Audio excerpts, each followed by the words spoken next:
একটা রাস্তা যেটা আটলান্টিক মহাসাগর থেকে শুরু হয়ে প্রশান্ত মহাসাগরে গিয়ে শেষ হয়। শুনতে অবাক লাগছে, তাই না? রুট 50 যাকে বলা হয় আমেরিকার সবচেয়ে নির্জন রাস্তা, যার দৈর্ঘ্য 3000 মাইল। এই 3000 মাইলের যাত্রা আপনাকে নিয়ে যাবে এক অবিশ্বাস্য অ্যাডভেঞ্চারে।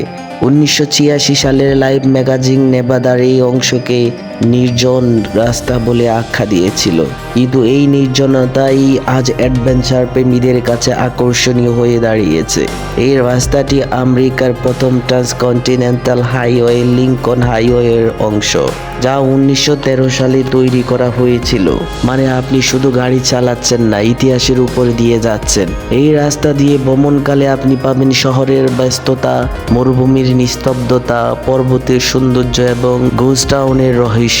কলোরাডোর আইজেনহাওয়ার টানেল, যা সমুদ্র পৃষ্ঠ থেকে 11,000 ফুট উপরে, যা এই রুটের সর্বোচ্চ বিন্দু। সবচেয়ে মজার ব্যাপার কি জানেন? আপনি যদি পুরো রুটটি শেষ করেন, তাহলে একই ট্রিপে আটলান্টিক এবং প্রশান্ত মহাসাগর দুটোই দেখতে পাবেন।